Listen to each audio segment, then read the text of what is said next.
This video was brought to you by Stormberg, ABRP route planner, MisterGreen, Kempower and Marcus Bil. Yo, what's up? We're a little bit outside of Stockholm now, and today I'm going to do a little test drive. I've done another video already in a slightly different style, but I think this one we'll do it different now. So we are here in some island a little bit outside of Stockholm, and we're going to drive back to the airport. And I want to see, hopefully we can hit some higher speeds. What kind of consumption will we have when we go faster? Because in the low speed, at least, this car was really efficient. And additional information, by the way, after talking to the Nissan people over that lunch. So the 63 kilowatt hour is actually net capacity. And this one that I have here is 66 kilowatt hour gross capacity. And this 87 kilowatt hour is actually a 91 kilowatt hour gross capacity. And also I asked them about this because I was so surprised of how efficient even this fairly large car and probably also somewhat heavy car is. They have a different motor versus the Leaf. The Leaf has a permanent magnet motor. This one has, actually they call it a synchronous motor, but it's basically an induction motor. And also, according to the Nissan people, they have improved the efficiency, the gearbox, everything in the drivetrain has been improved to have lower resistance, lower friction. And that's probably what I experienced, because when we drive slow, then drag doesn't become that significant. But this car managed to achieve very low consumption. So there must be something here. We then have Tesla or Hyundai Kia efficiency in the drivetrain. That's my impression of it. But when we drive faster, then this car has 0.3 drag coefficient. So it might then suffer a bit. That's what we're gonna see today. So I guess I'll just get ready. I will probably not do any charging tests. I look at some high power chargers, but the problem is that we have too high state of charge right now, 76%. So by the time we get over to the airport, it will still be roughly 60%. So it won't be too interesting.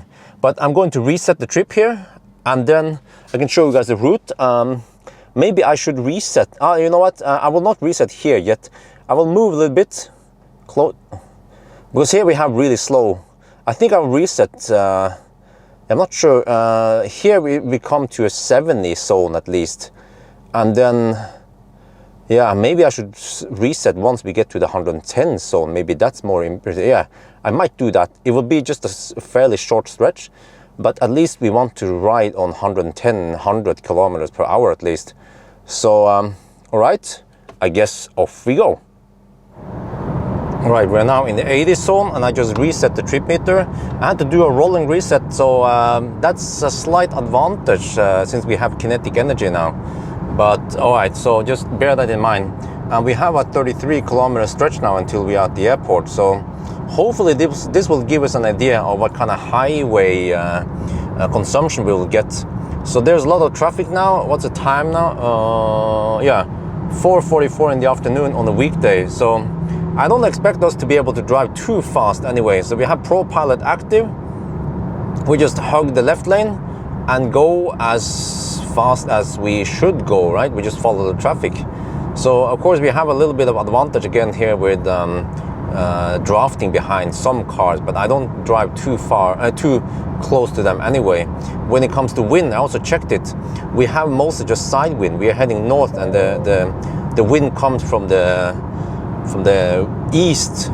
So yeah, now let's see then. 159 watt-hour per kilometer so far, but we have to wait for it to stabilize. We are now in the 100 zone. We're starting to pick up speed now.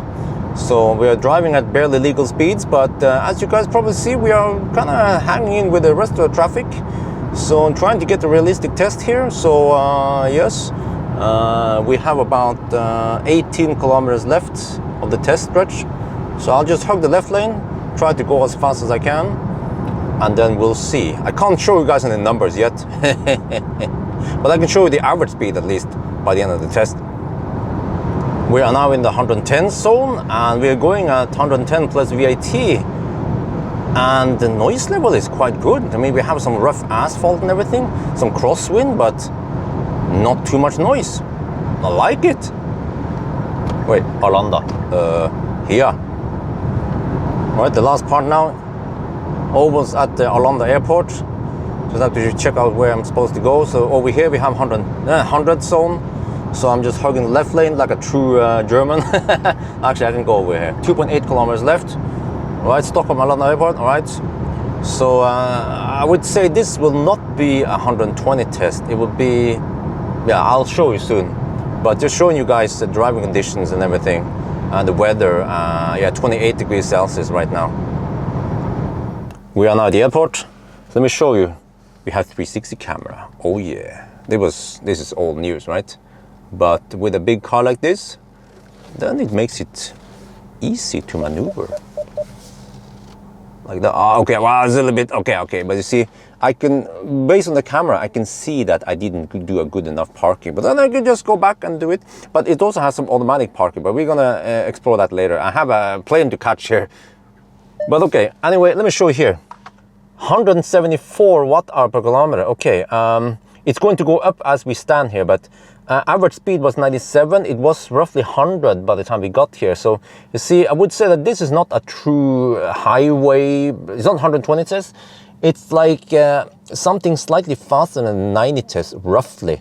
But it means that if I do the 90 test, I should be able to average around 150 watt-hour per kilometer.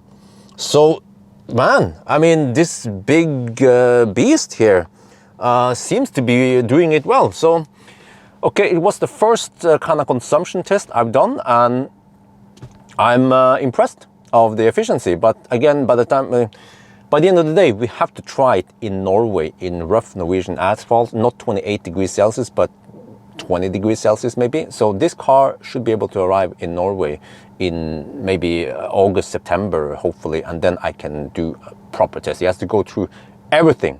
Banana box, 1,000 kilometer challenge, range test, maybe also OnlyFans, yes, if you guys are up for it. So I think that's gonna be it for now. I hope you guys enjoyed this video. As always, thank you for watching, and talk to you later.